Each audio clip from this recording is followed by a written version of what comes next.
Overthinking तब होती है जब आप किसी समस्या या निर्णय को लेकर बार बार सोचते हैं और इस प्रक्रिया में बहुत अधिक समय और ऊर्जा खर्च कर देते हैं, जिससे आप मानसिक रूप से थक जाते हैं और बेकार की चिंता में घिर जाते हैं।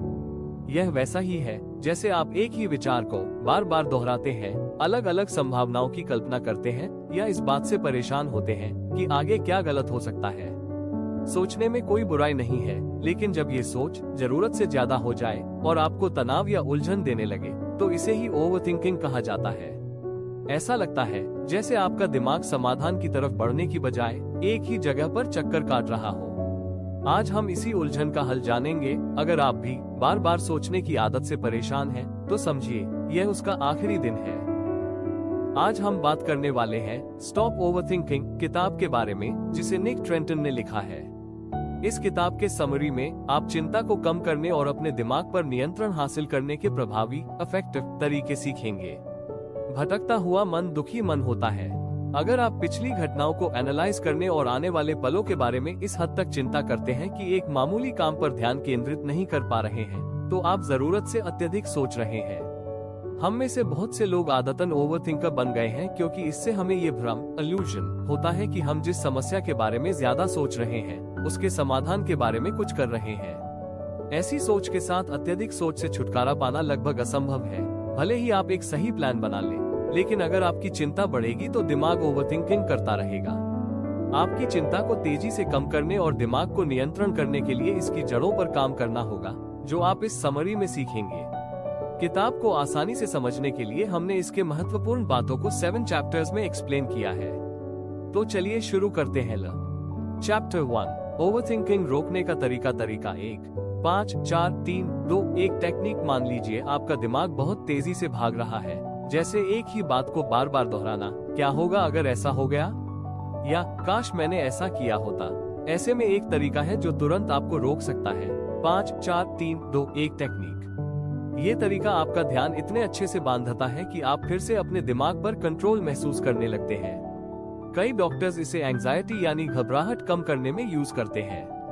अब बात करते हैं इसे करना कैसे है। सबसे पहले धीरे धीरे 5 से 1 तक उल्टी गिनती बोलिए और हर नंबर पर अपने आसपास की दुनिया से जुड़िए। 5, अपने आसपास की 5 चीजों को गौर से देखिए। दीवार, पंखा, कलर, छत, लाइट, कुछ भी। 4 अलग अलग आवाजें सुनने की कोशिश कीजिए। घड़ी की टिक टिक, पंखे की आवाज, कोई दूर से आ रही बात। 3 चीजों को छूकर महसूस कीजिए। आपकी टी-शर्ट, कुर्सी का हैंडल, आपके हाथ की उंगलियां।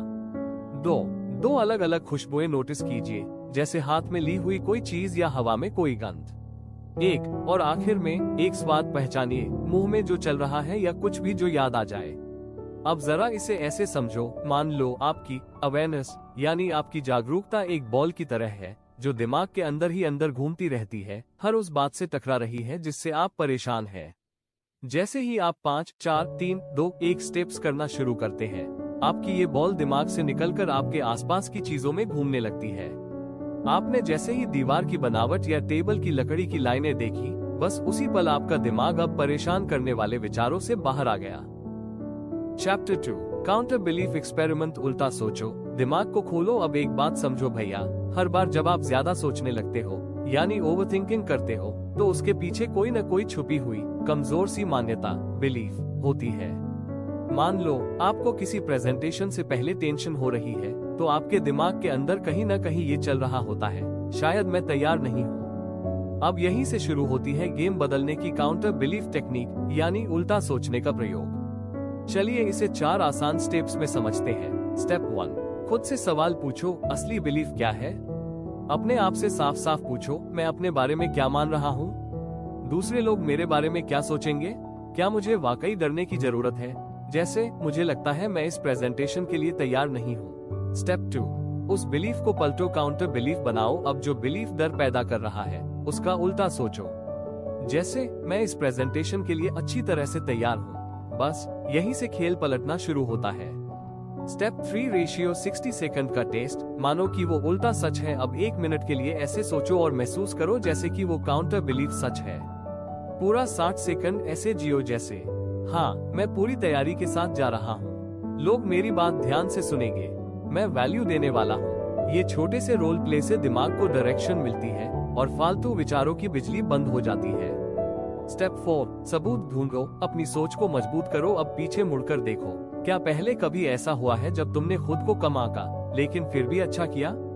क्या कोई ऐसा मोमेंट है जो ये साबित करता है कि तुम वाकई कैपेबल हो? जब आप खुद के पुराने एक्सपीरियंसेस से पॉजिटिव सबूत निकालते हो तो आपके दिमाग में जो पुरानी डर वाली बिलीफ है वो हिलने लगती है और यही झटका ओवरथिंकिंग के लूप को तोड़ देता है। तो अगली बार जब दिमाग फिर से सोच की सड़क पर दौड़ने लगे तो उसे रोकने के लिए यही काउंटर बिलीफ टेक्निक लगाओ। सोच को पलटो, 1 मिनट उसे जीकर देखो और अपने ही प्रूफ से खुद को चौंका दो। चैप्टर 3, तनाव की असली वजह, आपकी थकावट का असली चेहरा। चलो सीधी बात करते हैं। अगर आप हर वक्त थके थके महसूस करते हो तो जरूरी नहीं कि आपकी बॉडी थकी हो सकता है आपका दिमाग बोझ से दबा हो। अब सवाल ये उठता है, ये बोझ आता कहाँ से है? तो चलिए एक एक करके उन वजहों को समझते हैं जो आपके दिमाग को हर दिन थोड़ा थोड़ा घसीटती है। स्मॉल डायमंड 1, जिंदगी की बड़ी टेंशनें, पैसा नहीं बचता, नौकरी में दबाव है, घर वाले कुछ और उम्मीद कर रहे हैं, रिश्तों में दूरी आ रही है और उम्र भी धीरे धीरे आगे बढ़ रही है। बस ये सब मिलकर एक अनसेट प्रेशर बन जाता है। स्मॉल डायमंड 2, दूसरों से तुलना करना। आपने किसी को देखा, उसके पास नई बाइक है, ब्रांडेड कपड़े हैं, लाइफ सेट लग रही है। आपके अंदर से आवाज आती है, मैं क्यों पीछे हूँ? बस वहीं से शुरू होता है तनाव, जब हम खुद को दूसरों से कंपेयर करने लगते हैं। स्मॉल डायमंड 3, काम और रिश्तों का दबाव, ऑफिस का वर्कलोड सिर पर है, बच्चे कुछ और मांग रहे हैं, रिश्ते जैसे अब पहले जैसे नहीं रहे। इन सबके बीच आप कहाँ हो ये सोचने का वक्त ही नहीं मिलता। स्मॉल डायमंड 4, नकारात्मक खबरें, टीवी चालू करो, एक नई टेंशन की खबर सामने, मोबाइल खोलो, फिर कोई हादसा या झगड़ा। ये सब देखते देखते हमारा दिमाग थक जाता है, बिना ये समझे कि हमें उस चीज का कोई लेना देना भी है या नहीं। स्मॉल डायमंड 5, पॉलिटिक्स, सही और गलत में फर्क समझो। पॉलिटिक्स 2 तरह की होती है, पॉजिटिव जो देश और समाज की तरक्की की बात करे, नेगेटिव जो सिर्फ दूसरों को नीचा दिखाने की बात करे। अगर आप हर दिन ऐसी नकारात्मक पॉलिटिक्स की बातें करते हो तो आप खुद ही मेंटल पोल्यूशन बढ़ा रहे हो। 6, नींद और खाना, ये हल्की बातें नहीं है। कम नींद और हर दिन जंक फूड, ये शरीर से ज्यादा आपके दिमाग को नुकसान पहुंचाता है। थका हुआ दिमाग और चिड़चिड़ा मूड, बस वही बनता है आपकी एंजाइटी की जड़।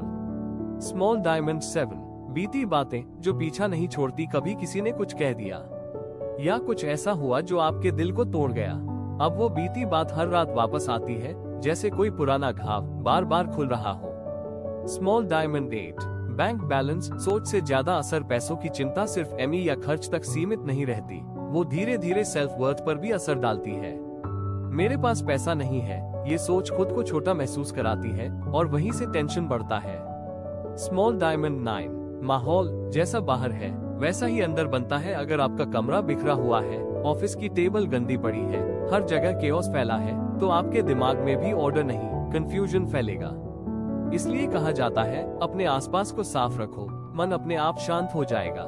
Small diamond 10, light, smell, sound और कंपनी, आपके कमरे की लाइट कैसी है, कैसी खुशबू आती है, क्या शोर होता है, दीवारों का रंग क्या वाइब देता है, और सबसे जरूरी आपके आसपास कैसे लोग रहते हैं। ये सब चीजें आपके मूड को या तो बना सकती है या फिर पूरी तरह से गिरा सकती है। तो अगली बार जब आपको लगे कि मैं बहुत थक गया हूँ तो एक पॉज लेना और अपने आप से पूछना, क्या मैं सच में थका हूँ या मेरा माहौल और मेरी सोच ही मुझे थका रही है।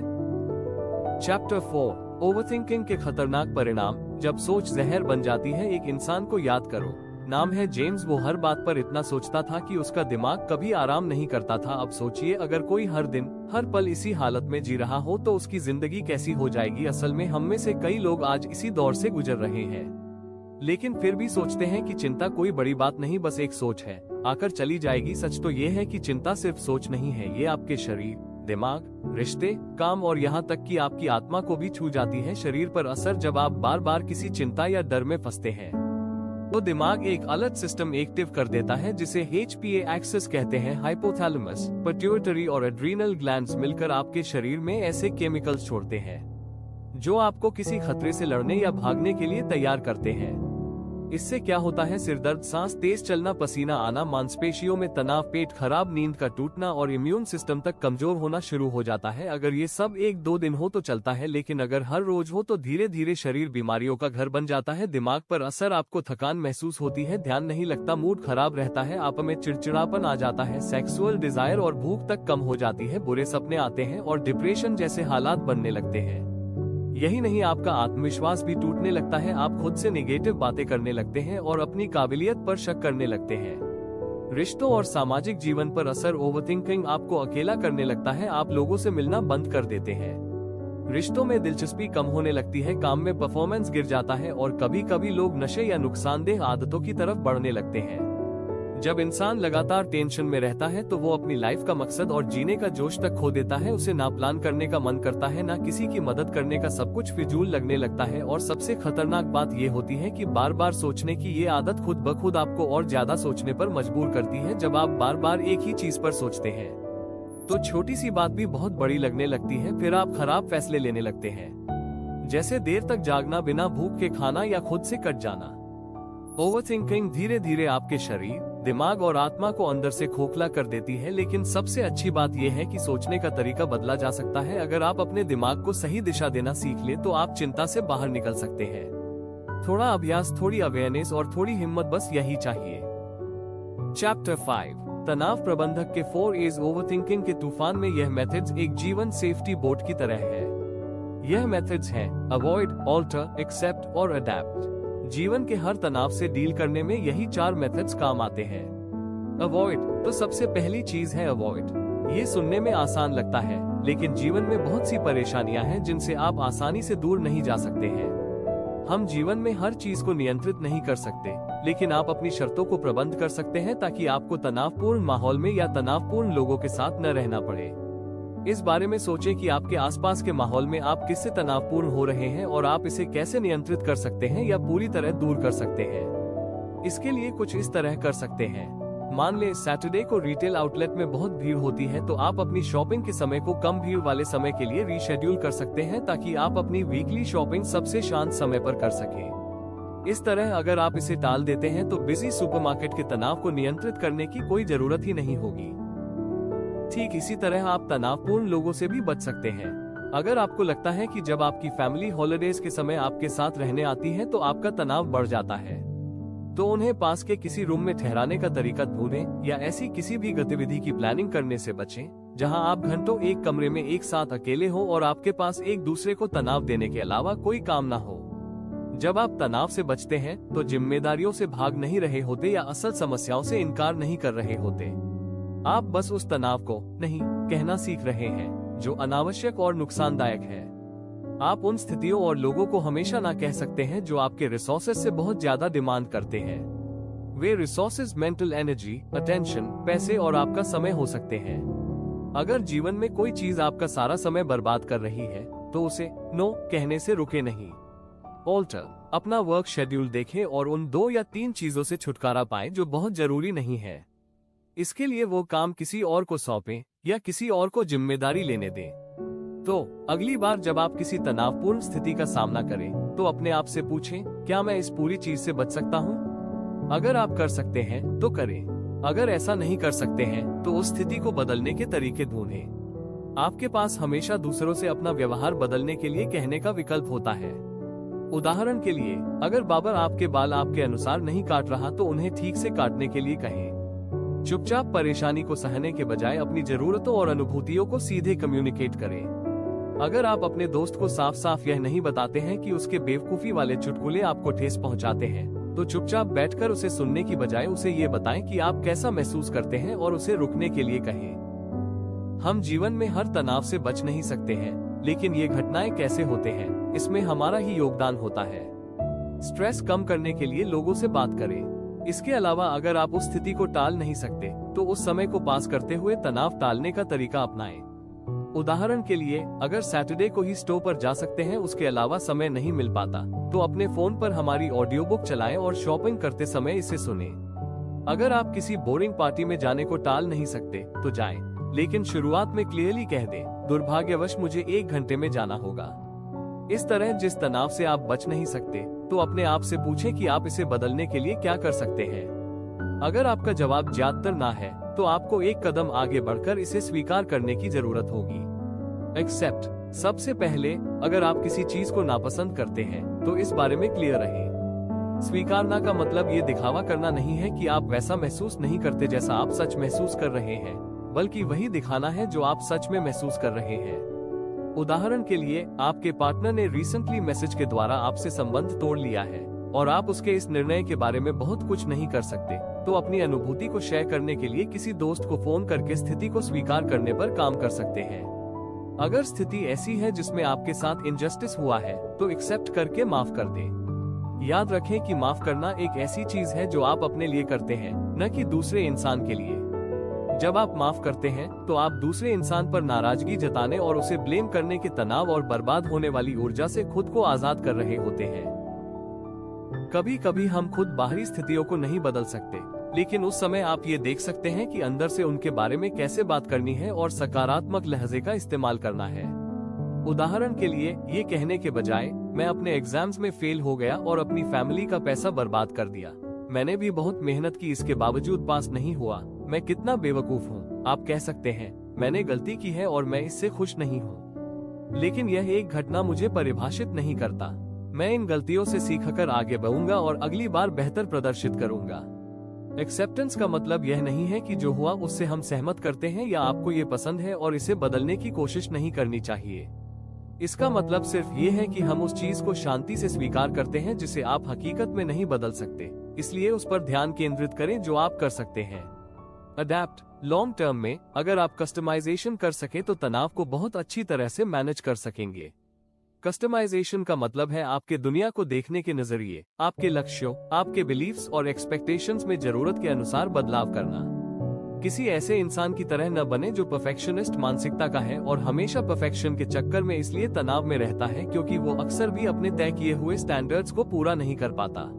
तो तनाव को खत्म करने का सबसे अच्छा तरीका यह नहीं है कि वे सुपरमैन बनने का रास्ता ढूंढें, बल्कि अपनी एक्सपेक्टेशंस को कम करें ताकि उसकी नई एक्सपेक्टेशंस ज्यादा सूटेबल और हकीकत के अनुसार हों। स्ट्रेस को अपनाने का मतलब है कि आप जिंदगी का बेहतर ढंग से सामना करने के लिए खुद को बदल लें। इसके लिए होपलेस विचारों में शामिल होने से इनकार कर दें और जानबूझकर ज्यादा ऑप्टिमिस्टिक बनने की अभ्यास करें। इस तरह सिर्फ नजरिए बदलने से आप अक्सर अपने मानसिकता को फ्लेक्सिबल बनाते हैं, जिससे परेशानी में भी मौके नजर आने लगते हैं। क्योंकि जब हम तनाव फ्रेंडली हो जाते हैं, तो खुद को मजबूत बनाने के तरीके ढूंढते हैं। इसके लिए हर दिन उन सभी अमेजिंग चीजों की थैंक यू लिस्ट बनाने की आदत डालें जो आपको असल जिंदगी में मिली है। इसके अलावा एफर्मेशन करें कि आप मजबूत हैं और विपरीत परिस्थितियों से डील कर सकते हैं। अगर आपके पास इस तरह की शक्तिशाली अप्रोच, विचारों और मोटिवेशन है, तो आप कॉन्फिडेंस से स्थितियों का सामना कर सकते हैं और इस मानसिकता के साथ जीने से पर्सनालिटी बेहतर बनती है।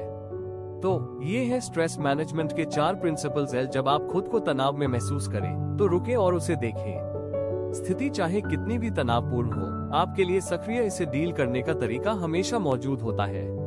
आप तनाव के सामने हेल्पलेस नहीं हैं, आपके पास टूल्स मौजूद हैं। इन टूल्स का इस्तेमाल करने के लिए बस थोड़ी सी जागरूकता की जरूरत है।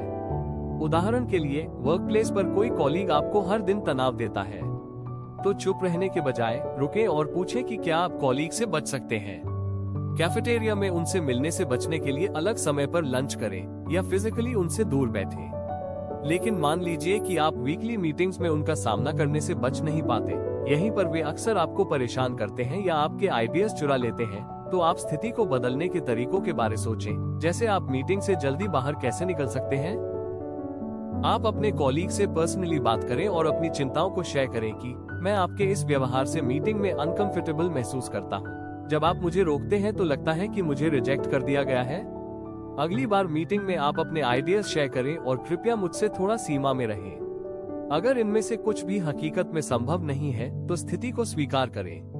किसी करीबी दोस्त से अपनी निराशा के बारे में बात करें या अपने आप को ये हकीकत समझाएं कि उस कॉलीग का नेचर ही ऐसा है, वो सभी को परेशान करता है, इसलिए उसे व्यक्तिगत रूप से न लें। अंत में, आप ज्यादा आत्मविश्वासी और आउटस्पोकन व्यक्ति बनने पर काम करके उसे काबू कर सकते हैं। जब आपको यह एहसास हो जाए कि मीटिंग में आपको भी बोलने का उतना ही हक है जितना किसी और को, तो आप आत्मविश्वास से कहें कि मैं अभी बोल रहा हूँ, कृपया आप बाद में अपनी बात कह लेना और जारी रखें। इससे आप ओवरथिंकिंग को रोक सकते हैं। चैप्टर 6, तनाव डायरीज और जर्नल्स का इस्तेमाल करें। अपने रोज के अनुभवों के बारे में ज्यादा जागरूकता लाने का एक कठोर तरीका है कि इसे लिख लें। ज्यादा सोचने से कभी कभी ऐसा लगता है कि आपके दिमाग में एक साथ लाखों चीजें चल रही है और ये तय करना मुश्किल हो जाता है कि आपकी चिंता के पीछे सच में कौन सा कारण है। एक तनाव डायरी आपके ट्रिगर्स और उन पर आपके रिस्पॉन्सेस को क्लियर करने में आपकी मदद कर सकती है। वहां से आप अपने तनाव के स्तर को प्रबंध करने के लिए सक्रिय कदम उठाना शुरू कर सकते हैं। एक तनाव डायरी आपके तनाव स्तर और उससे जुड़ी जानकारी का एक रिटन रिकॉर्ड है, जिसे आप बाद में एनालाइज कर सकते हैं और तनाव को प्रबंध करने के लिए कदम उठा सकते हैं। हम सभी को जीवन में कुछ तनाव की जरूरत होती है और कुछ तनाव को खत्म करने की जरूरत होती है। इसलिए ये डायरी आपको क्लियरली ये पहचानने में मदद करेगी कि कौन सा तनाव आपके लिए ठीक है और कौन सा नहीं। हर एंट्री को समय और डेट के साथ रिकॉर्ड करें और आप अभी कैसा महसूस कर रहे हैं उसके आधार पर अपने आप को रेटिंग दें। उदाहरण के लिए, बिल्कुल भी तनाव न होने पर 1 और बहुत ज्यादा तनाव के लिए 10 की रेटिंग दें। तनाव मेजर के लिए अपने फिजिकल सिम्टम्स को नोट कर सकते हैं। ये भी ध्यान दें कि वो तरीका तनाव को मापने के लिए कितना प्रभावशाली है। फिर हाल में हुए किसी भी तनावपूर्ण घटना पर ध्यान दें और साथ ही ये देखने की कोशिश करें कि आपकी वर्तमान स्थिति का क्या कारण है। अंत में ध्यान दें कि आपने घटना पर कैसा प्रतिक्रिया दिया और परिणाम क्या था। उदाहरण के लिए, 4 फरवरी सुबह के 9:15 पिता के कंधे की सर्जरी के बारे में एक तनावपूर्ण मैसेज प्राप्त हुआ। ये देखकर थोड़ा थोड़ा थका हुआ महसूस होने लगा, पेट में अजीब सा महसूस होने लगा, काम पर ध्यान केंद्रित करने में परेशानी होने लगी। आपको लगता है कि ऐसा इसलिए महसूस हो रहा है क्योंकि आपको उनके साथ कुछ बुरा ना हो जाए इसकी चिंता है। इसलिए आप मैसेज का रिप्लाई देने से बच रहे हैं, लेकिन आपको पता है कि इससे समस्या और भी बढ़ सकती है। हर बार जब आपको अपना मूड बदलता हुआ महसूस हो या जब काफी तनाव हो तो कहीं लिख लें। कुछ दिनों या 1 हफ्ते बाद उस डायरी को लें, फिर उसे विश्लेषित करते हुए तनाव पैटर्न को ढूंढें। जैसे, तनाव के सबसे कॉमन कारण क्या है, यानी आमतौर पर तनाव में अचानक मूड बदलने से पहले क्या होता है, और इन घटनाओं ने पिछले दिनों आपकी उत्पादकता, प्रोडक्टिविटी को कैसे प्रभावित किया। आपने इन घटनाओं पर इमोशनली और प्रैक्टिकली कैसे प्रतिक्रिया दिया, और क्या आप जागरूक हैं? क्या आप तनाव के ऐसे लेवल्स की पहचान कर पा रहे हैं जो आपकी उत्पादकता के लिए आरामदायक और फायदेमंद हो? जब आप इस तरह अपनी तनाव डायरी को एनालाइज करते हैं तो रियल डेटा के साथ काम कर रहे होते हैं जो आपको प्रैक्टिकल बदलाव करने में मदद कर सकते हैं। आप कुछ बदलावों के बारे में हैरान होने लगेंगे और तुरंत बदलाव करने में सक्षम होंगे। आपको हमेशा तनाव डायरी रखने की जरूरत नहीं है। हकीकत में कुछ हफ्तों तक इसका इस्तेमाल करने के बाद प्रोसेस ऑटोमेटिक हो जाता है और आप इस चीज की ज्यादा जागरूकता विकसित करने लगते हैं कि कारण क्या है और उसे ठीक करने का प्रैक्टिकल तरीका क्या है। एक बार जब आप अपने जीवन में तनाव के असल कारणों को समझ लेते हैं तो ठीक करने के लिए 4S टेक्निक का इस्तेमाल कर सकते हैं या तनाव को कम करने के लिए अपनी लाइफस्टाइल या शेड्यूल को संगठित करें। अगर आप देखते हैं कि आपका सारा तनाव एक ही इंसान से आ रहा है तो आप उससे रिलेशन के चारों तरफ कुछ लिमिटेशंस लगा सकते हैं। अगर आप देखते हैं कि गुस्सा करने से चीजों को संभालना मुश्किल हो जाता है तो अपने गुस्से को कम करने पर काम करना शुरू करें। अगर आपकी जॉब लगातार चिंता का कारण बनी हुई है तो इसे ठीक करने का अंदाजा लगाकर कुछ समय के लिए छुट्टी ले सकते हैं या जॉब को बदल सकते हैं। जो भी तनाव हो उसे लिखें जरूर, क्योंकि चीजों को लिखने से अपने आप ही तनाव दूर होने लगता है। यह आपको अपने थॉट्स को इकट्ठा करने, प्रॉब्लम्स को सुलझाने और अपनी अंदरूनी आवाज को सुनने में मदद करता है। इस तरह ये डायरी एक थेरेपिस्ट की तरह काम करती है। आपको जो पसंद है और जो आपकी सिचुएशन में काम करता है उसके अकॉर्डिंग जर्नलिंग या एक डायरी का इस्तेमाल करें। अगर आप खराब मूड से जूझ रहे हैं तो आपको ग्रैटिट्यूड जर्नल करना चाहिए। बस रोजाना उसमें 5 ऐसी चीजें लिखें जिनके लिए आप ग्रेटफुल हैं। ये छोटे से छोटी चीज भी हो सकती है, जैसे आपकी सुबह की कॉफी का अच्छा टेस्ट, आज सड़क पर चलते हुए दोस्त से मिलने पर खुशी या नई जीन्स को पहनने से अच्छा महसूस होना। ये तरीका बारीकी से आपका ध्यान आपके रिसोर्सेज और पॉसिबिलिटीज पर शिफ्ट कर देगा और आपके एक्सपीरियंसेस को नया रूप देगा। अगर आप किसी दर्दनाक लाइफ इंसिडेंट या बहुत मुश्किल समय से गुजर रहे हैं तो सिर्फ इमोशनली अच्छा फील करने के लिए जर्नल लिखें। अपनी सभी फीलिंग्स को डायरी के कागज पर लिख दें और यह भी लिखें कि उसकी जगह आप कैसा फील करना चाहते हैं। ऐसा करने के बाद आप नेचुरली सेल्फ अवेयरनेस फील करेंगे और आगे बढ़ने के लिए कुछ साइंस देख पाएंगे। अगर आपकी लाइफ में बहुत ज्यादा तनाव चल रहा है तो बुलेट जर्नलिंग को आजमाएं। इसमें आप डेली गोल्स, प्रायोरिटीज और अच्छी यादों पर नजर रखने के लिए शॉर्ट नोट्स बनाएं। चीजों को शॉर्ट रखने से आपको ऑर्गेनाइज रहने और लाइफ में खुशी को जोड़ने में अच्छी मदद मिलेगी। कुछ लोग बुलेट जर्नलिंग को आर्ट के साथ करना पसंद करते हैं। खुद को एक्सप्रेस करने और मोटिवेशन बढ़ाने के लिए इस तरह के कलर और इमेजेस का इस्तेमाल करते हैं। हालांकि ये हर किसी के लिए नहीं है। अगर आप इस तरीके से अच्छा महसूस नहीं करते तो इसे छोड़ दें। हर जर्नलिंग को कुछ पॉजिटिव और रियलिटी के साथ पूरा करने की कोशिश करें। जैसे अंत में एक पॉजिटिव एफर्मेशंस लिखें, कुछ पॉजिटिव एक्शन लिखें या उसमें आगे बढ़ने वाली कुछ पॉसिबिलिटीज और सॉल्यूशंस का रास्ता लिखें। अगर आप खुद को पास्ट की दुखी यादों में लौटते हुए पाते हैं तो अवेयरनेस के साथ अपना पास्ट डिजाइन करें। इसके लिए पास्ट की अच्छी यादों और लर्निंग्स को लिख लें और उन चीजों को भी नोट कर लें जिन्हें पास्ट में नहीं बदल पाने के कारण दुखी थे लेकिन अब बदल सकते हैं। फिर उन इंसिडेंट्स को छोटे छोटे हिस्सों में तोड़ें और ऐसे थीम, पैटर्न की तलाश करें जो उन सभी को एक साथ जोड़ता है। देखें कि आज का पल कैसे पास्ट से जुड़ता है। फिर अपने आप से पूछें कि आप उसकी जिम्मेदारी लेने के लिए क्या कर सकते हैं। एग्जाम्पल के लिए, अगर आप पास्ट में की गई गलतियों पर शिकायत कर रहे हैं तो इस तरह से एक कहानी बना सकते हैं, आप बेवकूफ नहीं थे जिसने कुछ गलत किया, बल्कि आप युवा थे और सीख रहे थे और अपने डेवलपमेंट प्रोसेस में आप लगातार बेहतर हो रहे थे। आप देख सकते हैं कि उस समय की गई गलती ने आज आपको ज्यादा मैच्योर बना दिया है। चैप्टर 7, अपने समय और इनपुट्स को मैनेज करें। हमारी चिंता का सबसे बड़ा सोर्स खराब समय प्रबंधन, टाइम मैनेजमेंट है। आप उन चीजों को प्राथमिकता, प्रायोरिटी देते हैं जो दुखी करती हैं और उन चीजों को पर्याप्त समय देने को टाला करते हैं जिनसे आपको सच में खुशी मिलती है। आप एंजॉयमेंट और आराम के लिए शायद ही कभी समय निकाल पाते हैं, इसलिए अपने तनाव लेवल को कम करने के लिए सक्रिय रूप से, एक्टिवली ऐसा करना चाहिए। इसके लिए आप डेली रूटीन बना सकते हैं और अपने कामों को प्राथमिकता के हिसाब से कर सकते हैं। इसके अलावा अपने बड़े लक्ष्यों को छोटे हिस्सों में बांटकर एक एक करके पूरा करने से आप खुशी के साथ बिना किसी तनाव के आगे बढ़ेंगे। एलन के इनपुट प्रोसेसिंग तरीके को अपनाएं। इसमें सबसे पहले आप इस बात पर ध्यान दें कि कॉल, ईमेल जैसी सबसे छोटी एक्साइटेड चीजों पर भी कैसे प्रतिक्रिया, रिस्पॉन्स देते हैं। फिर आपको अपने वर्तमान प्रतिक्रिया के बेस पर प्रतिक्रिया देने के बेहतर तरीके की प्लानिंग बनानी है। एक दूसरा उपयोगी तरीका लक्ष्यों का इस्तेमाल करना है। आपके गोल स्पेसिफिक, मेजरेबल, अचीवेबल, रेलेवेंट और टाइम बाउंड होने चाहिए।